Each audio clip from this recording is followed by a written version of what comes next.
ورحمة الله وبركاته.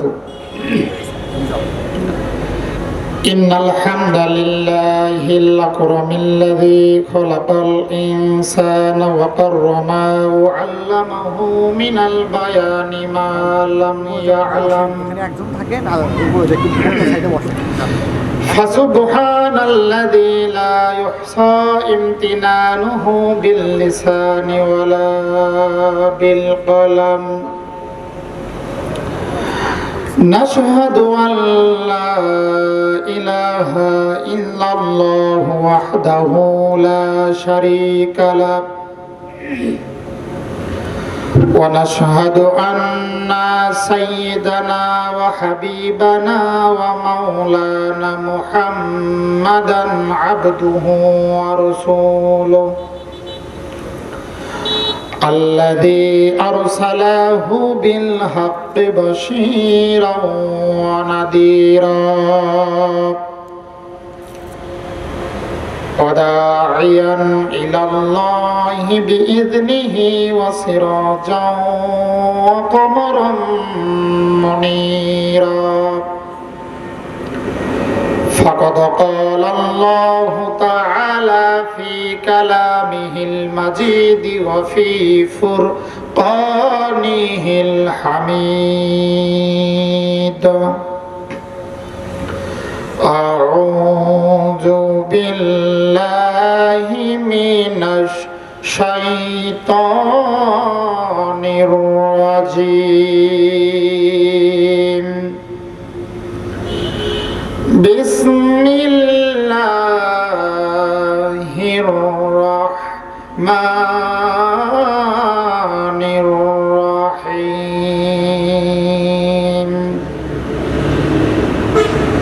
يا أيها الذين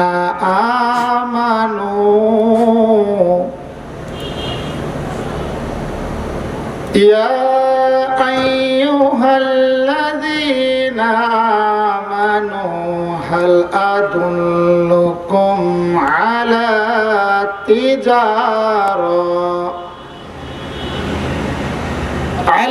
تجارة تنجيكم من عذاب أليم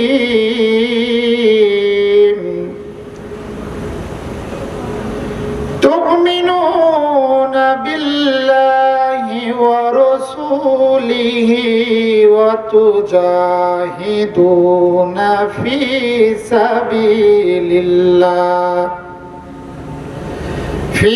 سبيل الله بأموالكم وأنفسكم ذلكم خير لكم إن كنتم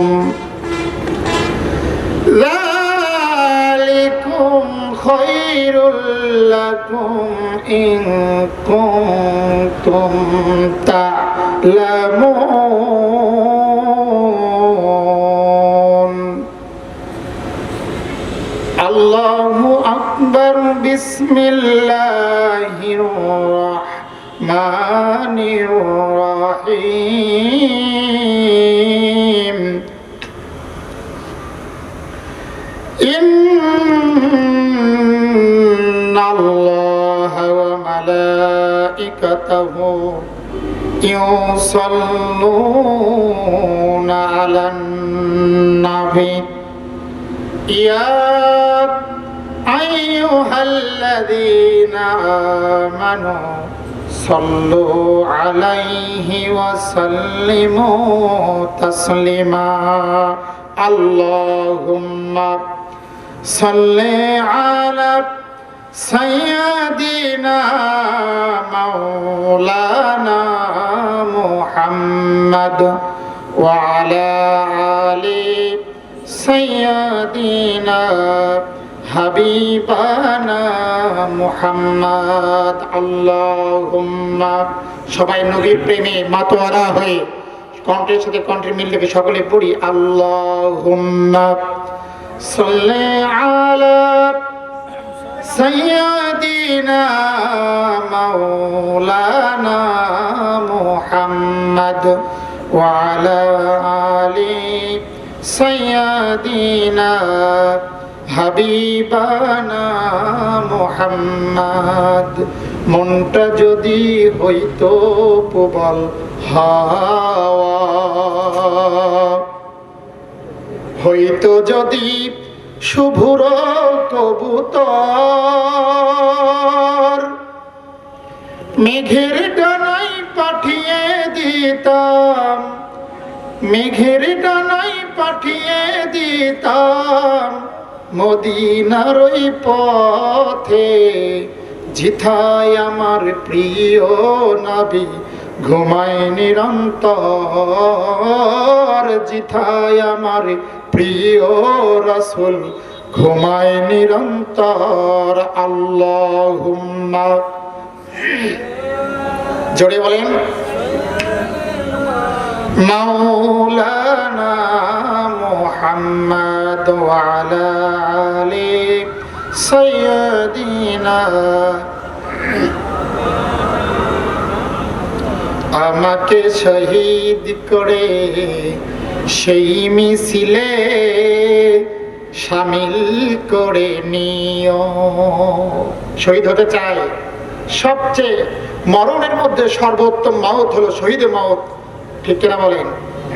আমার সাথে পড়েন, আমাকে শহীদ করে সেই মিছিলে শামিল করে নিও, যেই মিছিলের নেতা আমি হামজা,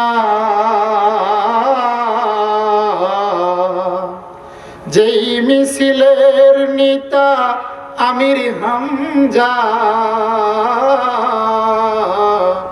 খোবায়েবে খাব্বাব আল্লাহর ছিল তারা অতি প্রিয়, শামিল করে নিও। আমাকে শহীদ করে সেই মিছিলে শামিল করে নিও। আলহামদুলিল্লাহ। সম্মানিত মুআজ্জাজ মুহতারাম, খুলনাকাতি পাকরতলা সাবা ফার্নিচার কর্তৃক আয়োজিত প্রথম অধিবেশনের একদিন ব্যাপী তাফসিরুল কোরআন মাহফিলের সম্মানিত সভাপতি, সম্মানিত সহসভাপতি, প্রধান অতিথি, আমার অত্যন্ত প্রিয় মুখ ইঞ্জিনিয়ার মাওলানা ইঞ্জিনিয়ার আবিল মাহমুদ সাহেব, পত্র ইউনিয়নের চেয়ারম্যান, সালাতুল আসরের পর থেকে যেই সকল বক্তাগণ কুরআনুল কারীম থেকে তেলাওয়াত করেছেন এবং আমার সামনে যারা বসে আছেন এবং পর্দার অন্তরালে মা এবং বোনেরা বসে আছেন, সকলের কাছে আমার হৃদয় নিংড়ানো, প্রাণ উজাড় করানো সালাম, আসসালামু আলাইকুম ওয়া রাহমাতুল্লাহ। আমার সাথে কণ্ঠের সাথে কণ্ঠের মিল রেখে সবাই একটু পড়ি, রব্বানা লাকাল হামদ হামদান কাসীরান তাইয়িবান মুবারাকান ফীহি, ইয়া রব্বি লাকাল হামদু কামা ইয়ানবাগি লিজালালি ওয়াজহিকা ওয়া আযীমি সুলতানিক। আমরা শুকরিয়া করলাম কার? সম্মানিত ভাইয়েরা, আমি আলোচনার শুরুতে অনেক ইন্ট্রোডিউস, অনেক কথা বলতে হয়, আমি সংক্ষেপে কথা আলোচনা করছি। আমাকে সময় দিতে রাজি আছেন তো সবাই? আমরা কথা শুনবো, সত্য কথা না মিথ্যা কথা, সত্য কথা না মিথ্যা কথা। সম্মানিত হাজরিন, আমি কুরআনুল কারীমের সূরা আস-সাফের 10 নম্বর আয়াতে কারিমা তেলাওয়াত করেছি। এই আয়াত হলো ঈমানের উপরে আল্লাহর কিছু গুণ, আল্লাহ কিছু দায়িত্ব, আল্লাহ কিছু ব্যবসার কথা আমাদেরকে জানাইয়া দিলেন। সেই ব্যবসার কথা আমরা শুনতে রাজি আছি তো সবাই? বলি ইনশাআল্লাহ, আরো জোরে বলি ইনশাআল্লাহ। সম্মানিত হাজরিন, আল্লাহ রাব্বুল আলামিন বললেন, আল্লাহ রাব্বুল আলামিন কুরআনুল কারীমের মধ্যে জানাইয়া দিলেন, ইয়া আইয়ুহাল্লাযীনা আমানু হাল আদুল্লুকুম আলা তিজারাতিন তুনজিকুম মিন আযাবিন আলীম। জোরে বলুন আল্লাহু আকবার। আল্লাহ রাব্বুল আলামিন ইয়া আইয়ুহান নাস বলে নাই, ইয়া আইয়ুহাল কাফিরুন বলে নাই। আল্লাহ দুনিয়ার সমস্ত মানুষকে ডাক দেন নাই, আল্লাহ রাব্বুল আলামিন ঈমানদারদেরকে ডাক দিয়েছেন। বলেন কাদেরকে ডাক দিয়েছেন? আরো জোরে বলেন কাদেরকে আল্লাহ ডাক দিয়েছেন? আল্লাহ রাব্বুল আলামিন ঈমানদারদেরকে ডাক দিলেন। ঈমানদারদেরকে ডাক দিয়ে বললেন, হে আমার ঈমানদার বান্দাগণ, আমি কি তোমাদেরকে এমন একটি ব্যবসার কথা বলে দেব না, যে ব্যবসা যদি তোমরা করতে পারো, ওই ব্যবসা যদি তোমরা করতে পারো, তাহলে তোমাদের জাহান্নামের আযাব থেকে, কবরের আযাব থেকে তোমরা নাজাত পেয়ে যাবে। বলেন সুবহানাল্লাহ। আল্লাহকে বললাম, আল্লাহ চন্ডী হারাতে কলার বাজার বসে, মহাস্থানী বড় বাজার বসে, আল্লাহ তাআলা কপির ব্যবসা নাকি, কলার ব্যবসা নাকি, মূলর ব্যবসা নাকি, পাটের ব্যবসা নাকি? আল্লাহ রাব্বুল আলামিন বলেন না, মূলর ব্যবসা নয়, কলার ব্যবসা নয়, পাটের ব্যবসা নয়, এমন একটা ব্যবসার কথা আমি তোমাদের বলে দেব, ওই ব্যবসা যদি তোমরা করতে পারো, তাহলে তোমরা জাহান্নামের আযাব থেকে নাজাত পেয়ে যাবে। আল্লাহ রাব্বুল আলামিন বলেন, তুমিনুনা বিল্লাহি ওয়া রাসূলিহি ওয়া তুজাহিদুনা ফি সাবিলিল্লাহ। জোরে বলুন আল্লাহু আকবার। আল্লাহ রাব্বুল আলামিন ব্যবসার কথা বললেন, এক নম্বর আল্লাহ বলেছেন তুমিনুনা বিল্লাহ। তুমিনুনা, আল্লাহর প্রতি ঈমান আনতে হবে। কার প্রতি ঈমান? আপনি শুধু বললেন আমি মুসলমান, নামাজ আপনি পড়লেন না, রোজা রাখলেন না, হজ করলেন না, যাকাত দিলেন না, আপনি শুধু আপনার মুখে বললেন, কিন্তু আপনার অন্তরে আপনি লালিত করলেন না, তদানুযায়ী আমল করলেন না, আপনি কখনোই পূর্ণ মুমিন হতে পারবেন না। কথা বলেন ঠিক কিনা? মুমিন যদি হতে চাও বান্দা, ঈমানদার যদি হতে চাও, তোমাদেরকে তিনটি কাজ তোমাদেরকে করতে হবে, তিনটি সিস্টেম চালু থাকতে হবে। মুখে বলতে হবে, কি বলতে হবে বলেন? মুখে বলতে হবে আল্লাহ এক, অন্তরে স্বীকার করতে হবে, তদনুযায়ী আমল করতে হবে। আপনি শুধু বললেন আল্লাহ আমার এক, আল্লাহর ইবাদত করতে হবে, আপনি ইবাদত করলেন না, আপনাকে ঈমানদার না। আপনি যদি মুখে বলেন, আপনার অন্তর যদি বলে, এবং তদানুযায়ী আমল যদি আপনি করেন, আল্লাহর কসম করে বলি, আল্লাহ রাব্বুল আলামিন আপনাকে ঈমানদারের কাতারে লিখে দিবেন। আল্লাহ রাব্বুল আলামিন বলেছেন, সেই ব্যবসা হলো, এক নাম্বার ব্যবসা হলো তুমিনুনা বিল্লাহ। কার প্রতি ঈমান বলেন? আরো জোরে বলেন কার প্রতি ঈমান? আল্লাহর প্রতি ঈমান আনতে হবে।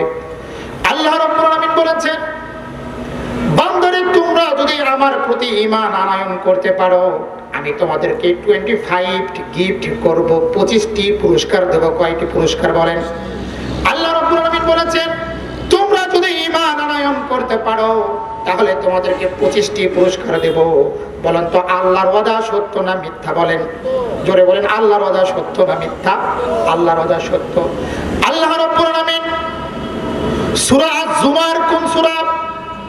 সূরা আজ-জুমারের 20 নম্বর আয়াতের শেষের অংশে আল্লাহ রাব্বুল আলামিন বলেছেন, ওয়াদাল্লাহি লা ইউখলিফুল্লাহুল মিআদ। জোরে বলুন আল্লাহু আকবার। আল্লাহ রাব্বুল আলামিন বলেন, জুমার শব্দের অর্থ হলো দলবদ্ধ জনতা। কি বদ্ধ জনতা? জুমার শব্দের অর্থ হলো দলবদ্ধ জনতা। আল্লাহ রাব্বুল আলামিন বলেছেন, ওয়াদাল্লাহ, আমি আল্লাহ ওয়াদা করেছি, লা ইউখলিফুল্লাহুল মিআদ, আমি ওয়াদা করে তা ভঙ্গ করি না। কি করি না বলেন? আমি ওয়াদা করে তা ভঙ্গ করি না। এটা কার কথা? আল্লাহর কথা। কিন্তু দুনিয়াবি নেতা আছে, নির্বাচনের আগে এই মসজিদে 50,000, ওই মসজিদে 1 লক্ষ দিতে চায় কি চায় না বলেন? চায়। কিন্তু নির্বাচনে জয়লাভ না করলে আর বলে দেওয়া যাবে না নির্বাচনে তো জয়লাভ করিনি। কথা বলেন ঠিক কিনা? আল্লাহ বলেছেন, বান্দারে তোমরা যদি ঈমান আনয়ন করতে পারো, আমি তোমাদেরকে 25টি পুরস্কার দিয়ে দেব। তার মধ্যে 1 নাম্বার পুরস্কার হলো, আমি আল্লাহ তোমাদেরকে জান্নাত দান করব। বলেন সুবহানাল্লাহ। আরো জোরে বলেন সুবহানাল্লাহ। আল্লাহ বলেছেন, বান্দারে আমি তোমাদেরকে 1 নাম্বার পুরস্কার দেব, জান্নাত দিয়ে দেব। আল্লাহ রাব্বুল আলামিন বলেন, ওয়াবাশশিরিল্লাযীনা আমানু ওয়ামিলুস সলিহাতি আন্না লাহুম জান্নাতিন তাজরি মিন তাহতিহাল আনহার। জোরে বলুন আল্লাহু আকবার। আল্লাহ রাব্বুল আলামিন কুরআনুল কারীমের 2 নম্বর সূরা সূরাতুল বাকারার মধ্যে বলেছেন, বান্দারে আমি তোমাদেরকে 1 নম্বর জান্নাত দেব। কি দেব বলেন? জান্নাত দেব। ওয়াবাশশিরিল লাযীনা আমানু ওয়া আমিলুস সলিহাত আন্না লাহুম জান্নাতিন তাজরি মিন তাহতিহাল আনহার। যার পাদদেশে নদী প্রবাহিত হবে, সুবহানাল্লাহ বলবেন না? এত সুন্দর জায়গা জান্নাত, যার পাদদেশে নদী প্রবাহিত হবে। আল্লাহ রাব্বুল আলামিন এই আয়াতের মধ্যে মুতাসাবিহাত বলেছেন, জান্নাতি ব্যক্তিদেরকে ফল খেতে দেওয়া হবে। তারা বলবেন, হে আল্লাহ তাআলা, এই ফল তো আমরা দুনিয়াতেই দেখেছি।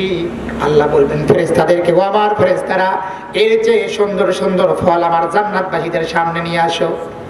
আমার বন্ধুগণ, আমার জান্নাতবাসী বলতে দেরি হবে, কিন্তু জান্নাতবাসীদের সামনে ফল আসতে দেরি হবে না। তাহলে ঈমান আনলে পরে 1 নম্বর পুরস্কার আল্লাহ আমাদেরকে কি দিবেন বলেন? জান্নাত আল্লাহ দান করবেন। আল্লাহ রাব্বুল আলামিন বলেছেন, শুধু জান্নাত নয়, 2 নম্বর আমি আল্লাহ রাব্বুল আলামিন তোমাদেরকে নূর দেব, আলো দেব। কি দেব বলেন? জোরে বলেন, কি দেব? আলো দেব। আল্লাহ রাব্বুল আলামিন বলেছেন, আমি জান্নাতীদেরকে এই জন্য আলো দেব, কারণ আল্লাহ রাব্বুল আলামিন সূরা হাদীদের মধ্যে বলেছেন। কোন সূরা বলেন? সূরা হাদীদ। হাদীদ শব্দের অর্থ হলো লোহা। হাদীদ শব্দের অর্থ কি? লোহা। ইয়াউমা তারা, আল্লাহ রাব্বুল আলামিন সূরা হাদীদের এই হাদীদের মধ্যে আল্লাহ রাব্বুল আলামিন সুন্দর করে বলে দিয়েছেন, যারা ঈমান আনবে, ঈমানদার বান্দাদেরকে আমি আল্লাহ নূর দেব। কি দেব বলেন? জোরে বলেন, কি দেব? নূর দেব, আলো দেব। ও বান্দা, তোমরা কি জানো আমি কেন নূর দেব, আমি কেন আলো দেব? তোমরা কি জানো? আমার আলো, আমার নূর দেওয়া, আল্লাহ রাব্বুল আলামিন বলেছেন, আমি এই জন্য নূর দেব, আলো দান করব। ফুলসিরাত যখন বান্দা পার হবে, ওই ফুলসিরাত তো অত্যন্ত ঘুটঘুটে অন্ধকার জায়গা, যেখানে আলো থাকবে না। বান্দার ঈমান যদি পাকা হয়ে যায়, পরিপক্ক যদি হয়ে যায়, ইব্রাহিমের মতো যদি কোনো বান্দার ঈমান হয়ে যায়, ওই বান্দা ওই নূরের আলোতে ফুলসিরাত পার হয়ে জান্নাতে প্রবেশ করবে। বলেন সুবহানাল্লাহ। আরো জোরে বলেন সুবহানাল্লাহ। আল্লাহ রাব্বুল আলামিন আমাদেরকে কি দিবেন বলেন? নূর দিবেন। ঈমান যদি আমরা আনতে পারি, তাহলে আমাদেরকে আল্লাহ রাব্বুল আলামিন নূর দিবেন, আলো দিবেন, যাতে করে সেই নূরের আলোতে আমরা ফুলসিরাত পার হয়ে জান্নাতে প্রবেশ করতে পারি। বলেন সুবহানাল্লাহ। কিন্তু সেই ঈমান আজকে আমাদের মধ্যে নরবর হয়ে আছে। কথা বলেন ঠিক কিনা? আমাদের ঈমান যদি পাকা হতো, আমাদের ঈমান যদি শক্ত হয়ে যেত, তাহলে এক হাদিকে গুলি করে সেই নাস্তিকরা ভারতের জমিনে পালিয়ে যেতে পারতো না। কথা বলেন ঠিক কিনা? এই জন্য কবি বলেছেন, ইব্রাহিমের মতো যদি ঈমান কোথাও হয় বিদ্যমান, গড়িতে পারেন অগ্নিকুণ্ডে খুব সুরত এক গুলিস্তান। এই জন্য কবি বলেছেন, আজ ভি হোক জো ইব্রাহিম কা ইমা পায়দা, হাতকার শক্তি হে একই আন্দাজে গুলিস্তা পয়দা। ইব্রাহিমের মতো যদি ঈমান কোথাও হয় বিদ্যমান, গড়িতে পারেন অগ্নিকুণ্ডে খুব সুরত। কথা বলেন ঠিক কিনা? হযরত ইব্রাহিম আলাইহিস সালাতু ওয়াস সালাম আজরের অগ্নিকুণ্ডের ঈমানের পরীক্ষা দিয়েছেন। শুধু সেই পরীক্ষা দেন নাই, আমি আল্লাহ পরীক্ষা করেছিলাম কুরবানির মতো ভয়ঙ্কর একটা দৃশ্য। কথা বলেন ঠিক কিনা? হযরত ইব্রাহিম আলাইহিস সালাতু ওয়াস সালাম তিনি পিছপা দূরে সরে যান নাই, পিছপা হন নাই। ঈমানের বলে বলিয়ান হয়ে আমার প্রতি তাওয়াক্কুল করে, আমার প্রতি পূর্ণ ঈমান এনে আগুনের সেই অগ্নিকুণ্ডকে বেছে নিয়েছিলেন। আগুনটাকে আগুনের মধ্যে, অগ্নিকুণ্ডের মধ্যে নিক্ষিপ্ত করবেন, তিনি পিছপা হন নাই, পিছন থেকে সরে যান নাই। আমার বন্ধুগণ, তিনি আগুনকে বেছে নিয়েছেন। আল্লাহ বলেছেন, তোদের কোনো চিন্তা নাই, তোদের কোনো ভয় নাই। ঈমান যারা আনবে, আল্লাহ বলেছেন, আল্লাহু ওয়ালিউল মুমিনিন, যারা ঈমান আনবে তাদের আমি অভিভাবক হয়ে যাব, তাদের সাথে আমি থেকে যাব। বলেন সুবহানাল্লাহ। হযরত ইব্রাহিম আলাইহিস সালাতু ওয়াস সালাম সেই আয়াতকে সামনে রেখে চলছেন আগুনের অগ্নিকুণ্ডের দিকে। বলুন তো, ওই আগুনকে নির্বাপন করে দিতে পারেন তিনি কে? আরো জোরে বলেন, তিনি কে? তাহলে ইব্রাহিমের ইমানের মতো ইমান যদি আমাদের হয়ে যেত, তাহলে এই বাংলাদেশে কোনোদিন হাদিকে গুলি করার পরে সেই খুনি ভারতের মাটিতে পলায়ন করতে পারতো না। কথা বলেন ঠিক কিনা?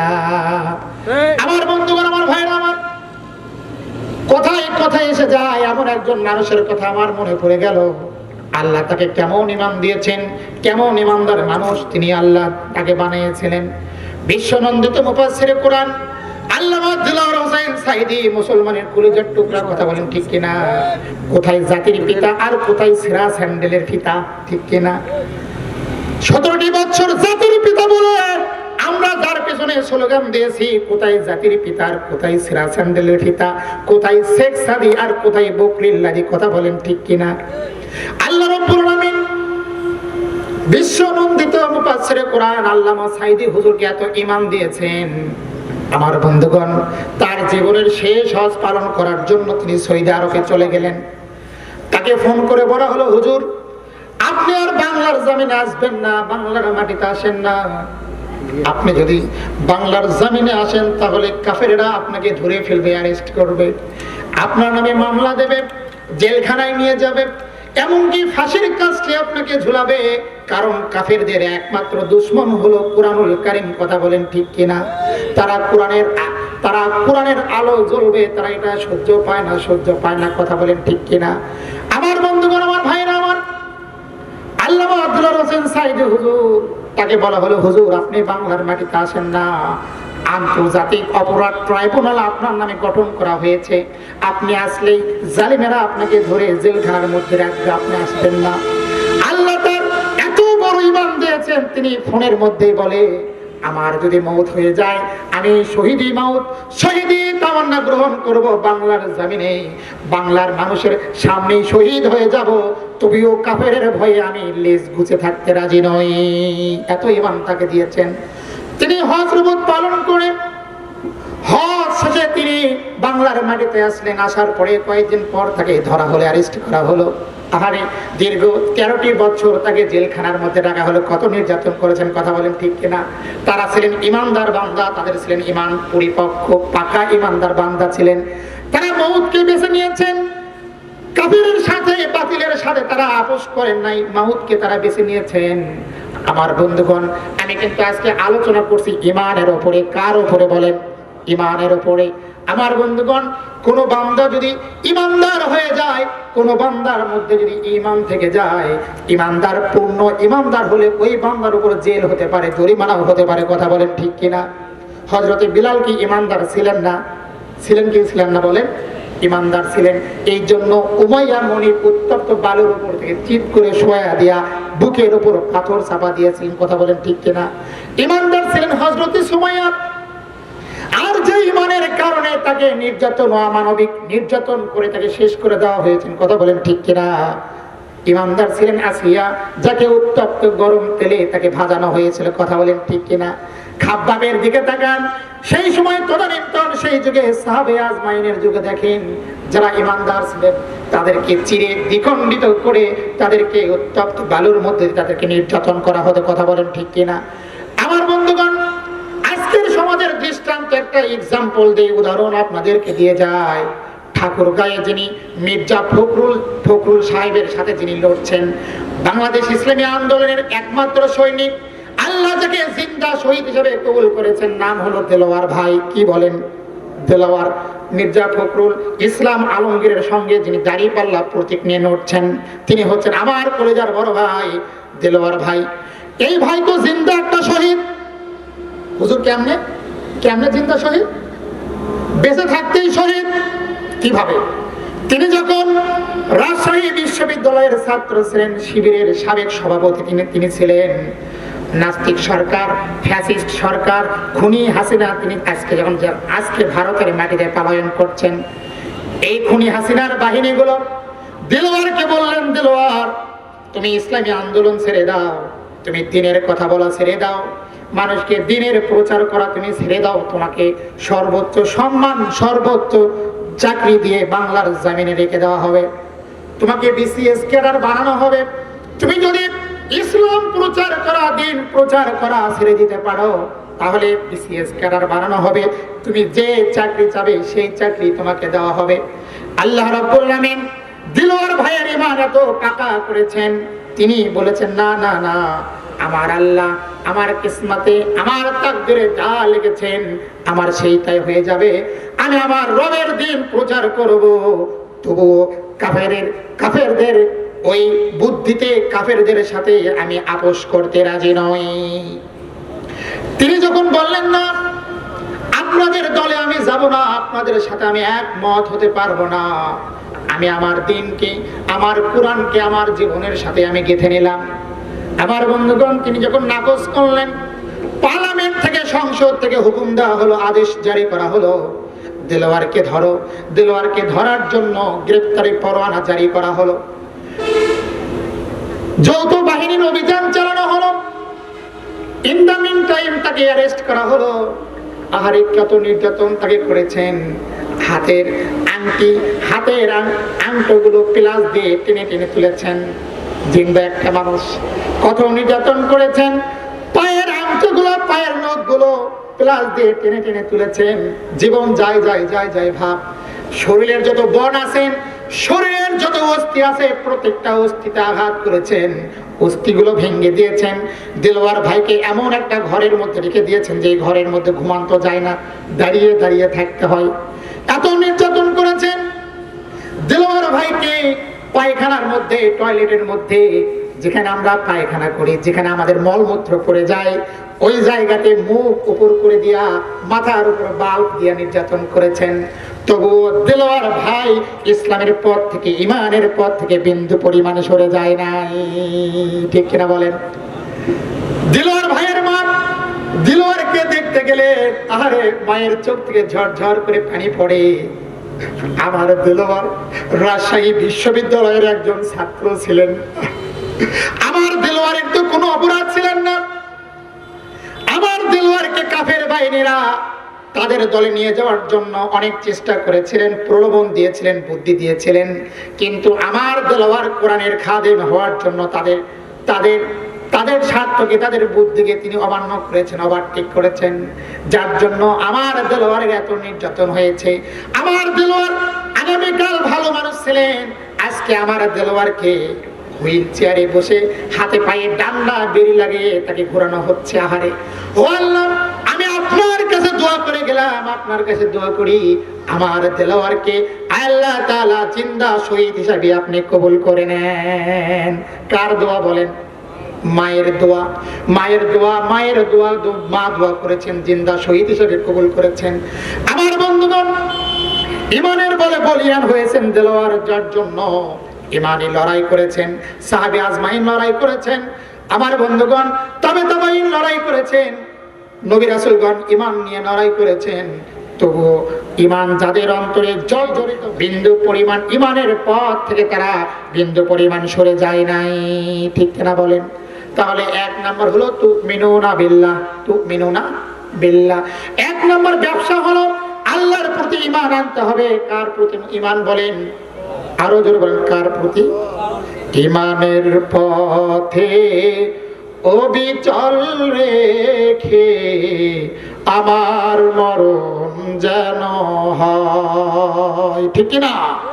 ইমানের পথে অবিচল থেকে আমার মরণ যেন হয়। তোমারই কাছে মিনতি আমার, তোমারই কাছে মিনতি আমার, ও গো রহিম রহমান।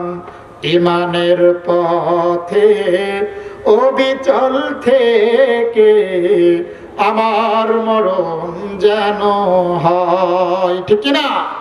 এক নম্বর হলো তুমিনুনা বিল্লাহ, আল্লাহর প্রতি ঈমান। দুই নম্বর হলো তুমিনুনা বিল্লাহি ওয়া রাসূলিহি, রাসূলের প্রতি ঈমান আনতে হবে। কার প্রতি বল? ঈমান। আরো জোরে বলেন, কার প্রতি ঈমান আনতে হবে? জোরে বলেন, কার প্রতি? আরো জোরে, জোরসে বলো। হইল না রে, হয় না। ভাইয়ের মুসলমান, ঘুমান্ত কেন? ঘুমান্ত কেন?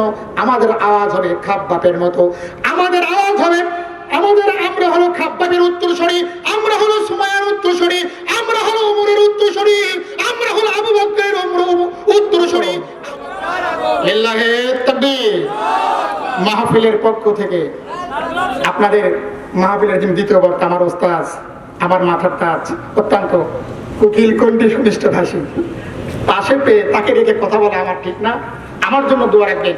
তবে আমি ওয়াতুজাহিদুনা ফি সাবিলিল্লাহর উপরে কিছু কথা বলেই আলোচনা শেষ করব ইনশাআল্লাহ। তুমি শুনেছেন এই কথা কি বলবে আর পালিয়ে গেছে খাওয়া কাদের, কেউ জানে না খবর, তাই আর ভালো হয়ে যাও মাসুদ তুমি। ঠিক কিনা বলেন? এই সকল দল যারা মিথ্যাবাদী, এই সকল দলকে সাক্ষ্য দেওয়া যাবে না, সিল দেওয়া যাবে না। আল্লাহ রাব্বুল আলামিন বলেছেন ওয়াতুজাহিদুনা ফি সাবিলিল্লাহ, আল্লাহর রাস্তায় সংগ্রাম করতে হবে, আল্লাহর রাস্তায় মুজাহাদা চালাতে হবে। আপনি নামাজ পড়বেন জান্নাত পাবেন না, আপনি রোজা রাখবেন জান্নাত পাবেন না, আপনি হজ করবেন জান্নাত পাবেন না, আপনি যাকাত দিবেন জান্নাত পাবেন না, ওয়াজ মাহফিল শুনবেন আপনি জান্নাত পাবেন না।